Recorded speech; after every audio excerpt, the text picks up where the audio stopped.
Welcome to Primetime News. It's Friday, April 18th here in Seoul, and I'm Choi Yu-sun. And I'm Sean Lim. Thank you so much for joining us. A major rescue operation for the capsized ferry off Korea's southwestern coast continues on this Friday evening, where divers have finally reached inside the hull of the sunken ship. But there have been conflicting accounts all day about how successful they have been. For details, we'll go live to our Hwang Sung-hee at the Central Disaster Safety Headquarters here in Seoul. Sung-hee, what's the latest? 21 divers have been continuing search and rescue operations for the past 3 hours as they try to take advantage of the low tide to find survivors in the sunken ship. The rescue team is expected to continue their search operations throughout the night. Some progress has been made today as divers entered the vessel for the first time. Earlier in the morning, divers installed guidelines leading into the cafeteria that's on the 3rd floor of the vessel. Later in the afternoon, they reached the freight car on the 2nd floor and the steer station on the 5th floor. But the divers retreated just 14 minutes later after a guideline broke during attempts to break open a door to one of the compartments on the 2nd floor. The divers have reportedly made it to the 4th floor now, but no survivors have been found yet. There had been conflicting reports concerning the rescue team's entry into the vessel, which led to the Central Disaster Safety Headquarters to issue an apology for their inaccurate updates. Guys? More than 2 days have passed since the Seoul ferry capsized, and additional bodies have been found, but still no news of survivors. That's right, Sean. 3 bodies were recovered today. The bodies of 2 male students were found about 500 meters away from the capsized vessel this afternoon. Now, this came after the body of a middle-aged man was recovered in the morning, putting the total confirmed death toll at 28. 12 bodies were confirmed as being high school students, 2 teachers, 3 crew members, and 1 passenger. 10 bodies have yet to be identified, but 7 others are believed to be high schoolers. 268 people still remain missing, and unfortunately, the number of survivors remains unchanged. Guys? All right, Sung-hee, thank you for that update. That was our Hwang Sung-hee reporting from the Central Disaster Safety Headquarters in Seoul. Let's now go live to Paengmok Harbor on Jindo Island, just 20 kilometers from the site of the search and rescue mission, where our Kwon So-ah is standing by. So with nightfall here once again, how is the situation there developing?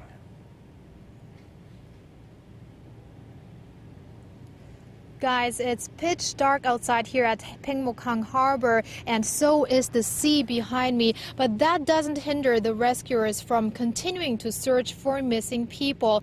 Now it is a battle against time. Now every minute is crucial for the rescuers, and out in the water soon at 10:25 p.m. and again tomorrow at around 5:40 a.m. The tides will be at their calmest, and divers will focus on searching for possible survivors. Now vessels and submarines have been deployed, flares are being lightened, and unmanned robots are at work as well.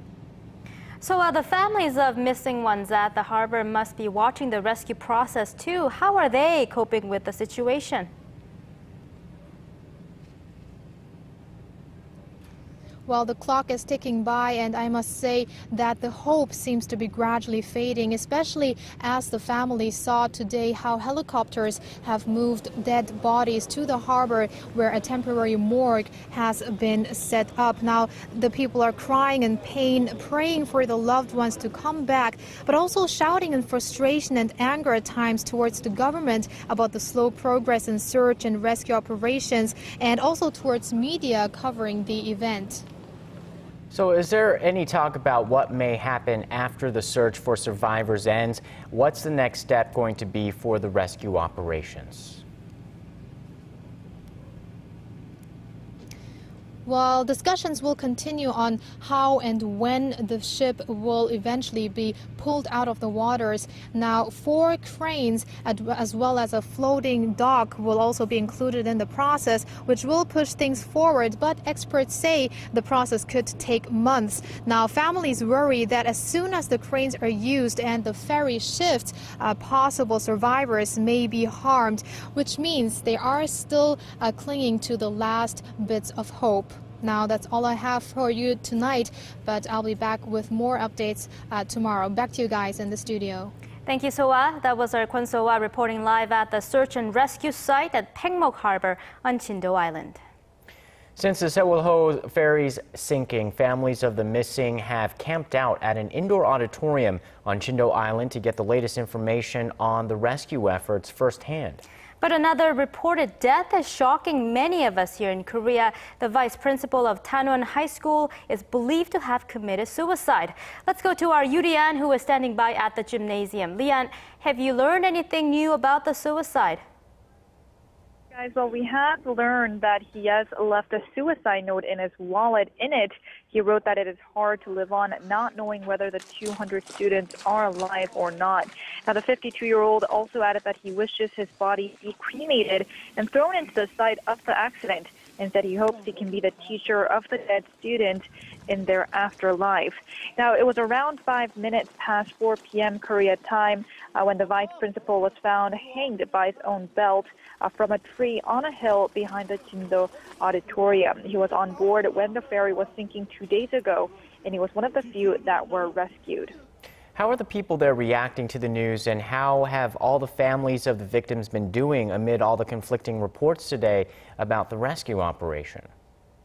Well, the teachers of Tanwon High School that were here at the gym broke into tears when they heard about the news of the vice principal. As for the families, the sounds of wailing and crying are getting ever louder as we're getting deeper into the night.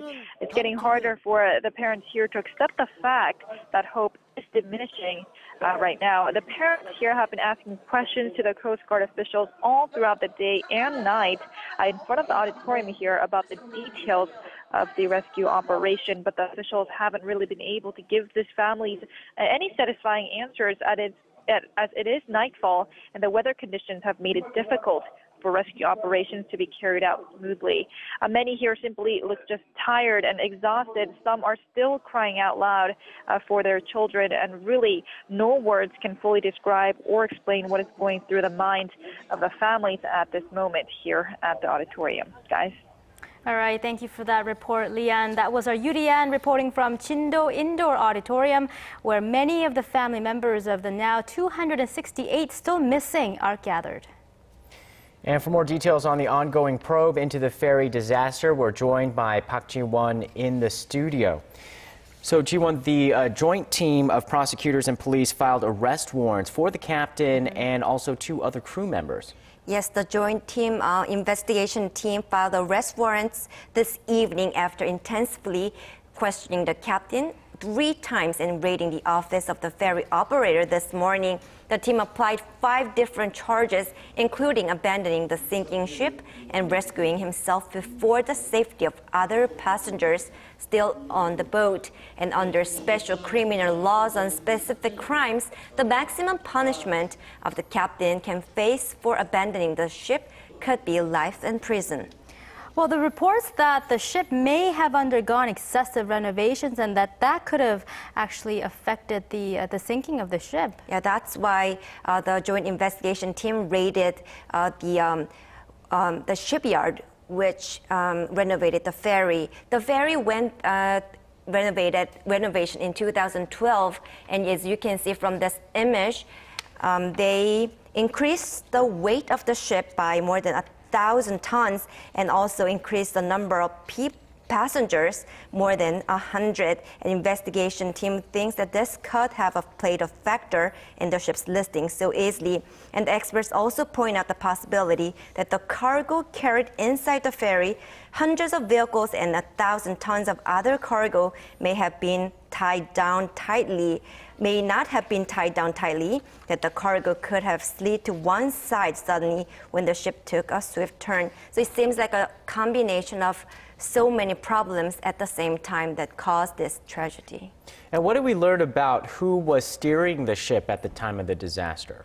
Well, that result came out this morning when the joint investigation team came with an interim report this morning. And it turns out the 26-year-old third mate, not the captain, was steering the 6,800-ton ferry when the vessel encountered trouble. And she started working for this company just in this December, just about 4 or 5 months ago. And Korean regulations mandate that a vessel more than 3,000 tons should be navigated by a first or second mate And considering that the Seoul ferry weighs more than twice than that, it's a clear violation of regulations. And fingers are now being pointed toward the captain, who is believed to have been away from the steering room at the time of the incident. However, regarding the exact location of the captain at the time of the crisis, testimonies have been so far differed. And meantime, every surviving member of the ferry's crew and the top management personnel of the ferry's operator have been banned from leaving the country. All right, Jiwon, thank you, and do keep us updated in our next newscast. Now, as you can see, many questions still remain about the delay in the search and rescue efforts following the ship's capsizing. And with much of the criticism fueled understandably by emotions of those suffering from missing loved ones, I earlier spoke with a maritime expert to give us his analysis of how things are going. Here's Captain John Noble, Director of UK-based Constellation Marine Services. Well, rescue divers attempted to enter the ferry earlier today, but to no avail. The delay has left families of the missing frustrated and restless. From your own experience, how do you assess the level of the ongoing efforts? Well, I think the level of the ongoing efforts are very much controlled by the conditions at the site. The first thing is the current. And that is quite strong. So free diving in the water is very difficult. The second thing is the sea temperature, and the third thing is the weather, the wind, which creates waves which make it virtually impossible to get in the water. So all these divers sitting there are actually, they're helpless. They would dearly, I'm quite sure, love to get in the water and get on with it, but we have a tragic situation which could be made worse by putting divers or other rescuers into the water where they too could suffer. Well, the vessel is now submerged underwater. How viable is it at this point to increase the chance of finding survivors by pumping air into the sunken ship? Well, if anyone has reached an air bubble, then the introduction of more air can only help, but whether it would go to the right place remains to be seen.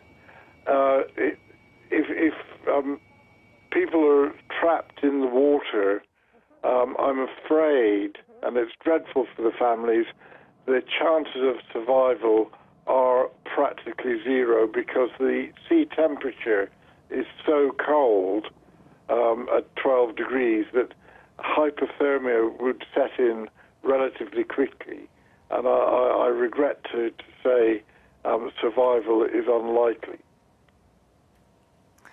And Korea's Coast Guard earlier said the sunken vessel, now presumably weighing some 100,000 tons with seawater, is slowly pushing down further into the seabed. Other than attaching airbags to it, what other ways are there to bring the ferry back to the surface? Well, the natural weight of the ship will force it into the seabed if it is sandy and to a degree. But airbags would be, they're not of sufficient strength. What they can do, they can bring cranes in. There are cranes available not that far away that could probably lift the underwater weight of the hull is not that much. The 100,000 tons is the figure of the volume of water that they estimate might be there. I think that's a bit high, but the weight to be lifted by cranes is not insurmountable. Another technique that they might want to use is get some barges alongside where they fill them with water, put wires under the ferry, and then pump the ballast out of the barges to try and lift the ferry off the seabed. So it is possible. Well, the salvage cranes that will lift the Seoul ferry up from where it sits have arrived at the scene earlier than expected. But it could take up to 2 months to get the 6,800-ton ferry to shore, and authorities aren't yet sure when the lift will start. Our Song Ji-sun has the details. 4 years ago, when the Korean warship Cheonan was sunk, it took 1 month to lift it from the ocean floor, and it weighed just 1/5 of what the Seoul does. The passenger ferry, at more than 6,800 tons, is one of the largest operating in the nation. 180 vehicles and cargo weighing 1,200 tons were on board when the ferry departed Tuesday evening local time. Add that to the water that has since inundated the ferry, the total weight that the cranes will have to lift easily exceeds 10,000 tons. 4 cranes with capacity of 10,000 tons combined have approached near the waters of the sunken site and are on standby. But the government says the lift will not be carried out without the consent of families of the missing, as shifting the vessel could jeopardize the safety of possible survivors who at this point would have to rely on air pockets to stay alive. The ferry must be turned upright first in order to be lifted, to minimize further damage and to stabilize the lifting process. Divers will fasten cable wires underwater to the vessel to lift it, but authorities say the lack of experience in lifting a vessel of this size, along with fast currents and poor visibility, could delay the process. 송지선, Arirang News. While search and rescue efforts continue, investigators have also been looking at what caused the ferry to sink. The Korea Coast Guard has suggested that the most possible cause for the ship capsizing was that the ship veered off course and made an abrupt change of direction. But there are still conflicting reports about whether it actually did. Shin Se-min reports.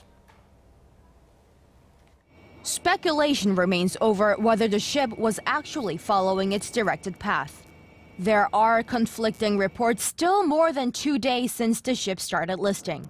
West Regional Headquarters Korea Coast Guard reportedly said the Seoul is believed to have turned quickly, but added it is still too early to confirm the cause of the sunken ferry.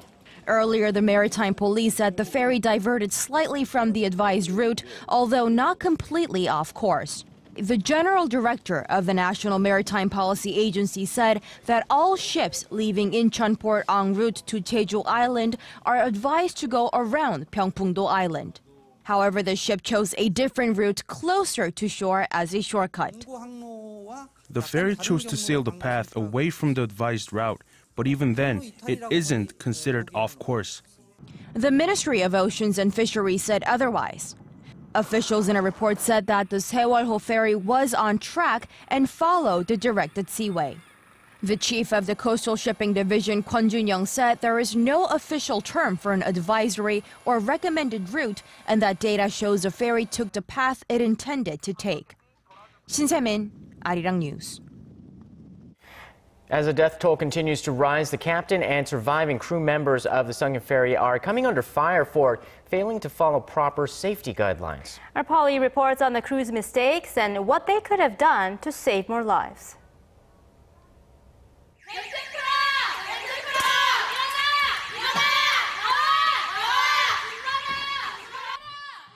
This flight training exercise shows how cabin crews are supposed to direct passengers during an emergency situation.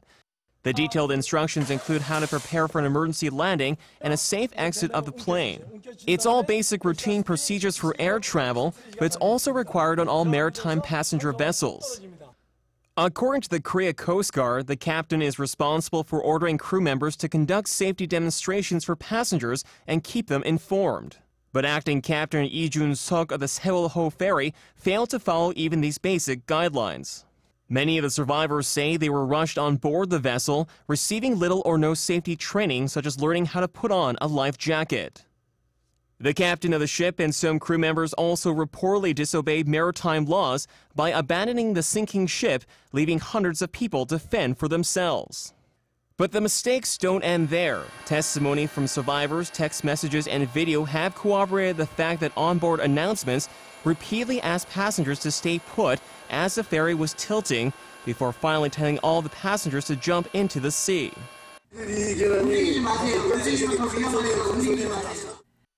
Experts say the order to remain indoors goes against proper procedure in the event of a flooding. If water has begun to enter and flood the ship, then you have to get the highest possible ground. The highest place is the deck. The lack of safety training, contradicting announcements, and absence of clear direction from the captain and crew may have caused a higher number of fatalities. as confused passengers searched for a way out with little time to escape. Paul Yi, Arirang News.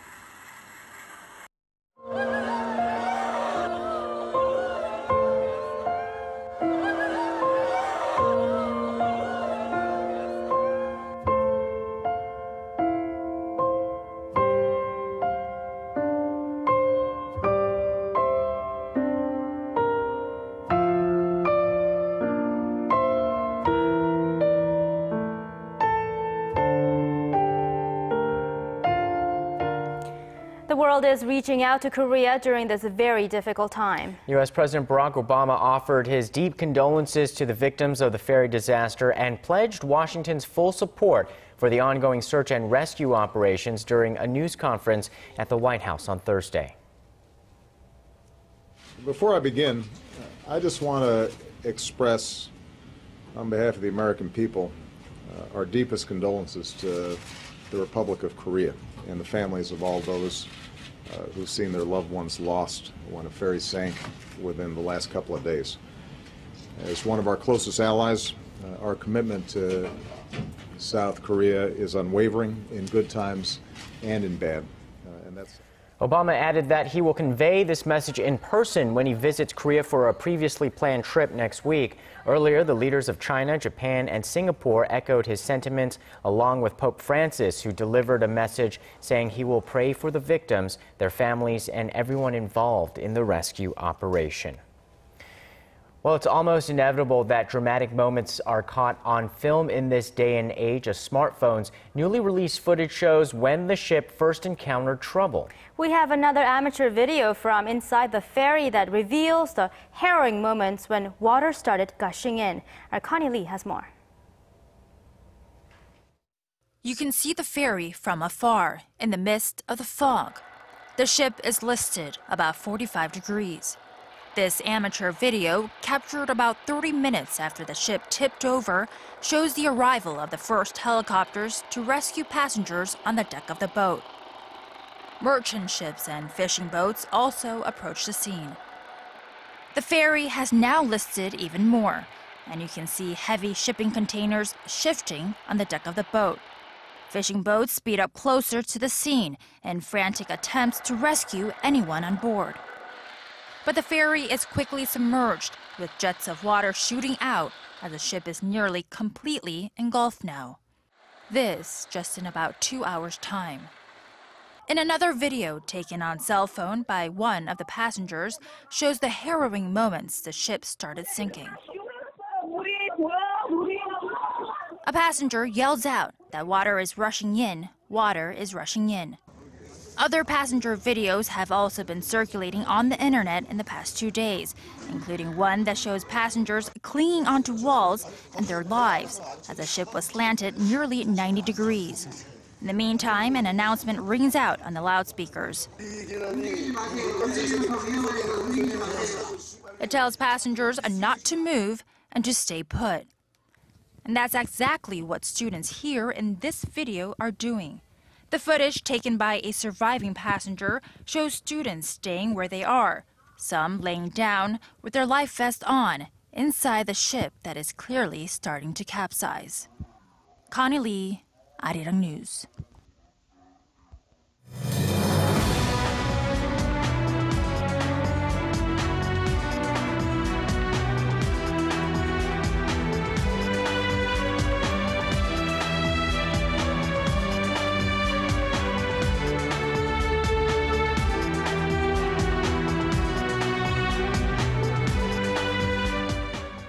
The weather conditions on Jindo were slightly better today compared to yesterday, but we may be facing more complications tomorrow afternoon. For details, we connect live to our Kim Bo-kyung at the Weather Center. Bo-kyung, what's the weather like over in Jindo? Guys, we did get a better weather conditions as Sean mentioned today compared to yesterday. However, it's beginning to look foggy again. Due to fog, visibility has decreased to 6.5 kilometers, which is about 7 kilometers less than a couple of hours ago. Wind speed and height of waves are down to 1.1 meters per second and 0.5 meters respectively. The speed of tidal currents will be at its lowest soon at around around 10:30, and we will get 4 more of these opportunities tomorrow at 5:40 a.m., 11:13 a.m., 5:12 p.m., and 11:13 p.m. It will be a little easier to conduct rescue operations during these hours. However, things are not looking good for tomorrow overall. Strong winds are forecast to blow at a maximum rate of about 8 to 12 meters per second, and there is a high possibility that wind wave advisory may be issued waters south of the peninsula, which could affect conditions on Chindo. That's all for now, but I'll be back with more updates on the weather at Chindo a little after 11. Well, reports are coming in, and it seems there was an extra person traveling on the passenger ferry before it sank, and the number of rescued has dropped by 5. So that brings a total of 476 passengers on board the Seoul. 174 rescued, 28 dead, and 274 still missing. And those are the stories we have for you at this hour. I'm Choi Yusan in Seoul. And I'm Sean Lim. Join us again for the latest on the ongoing sunken ferry rescue operation on our next newscast at 11 p.m. Korea time.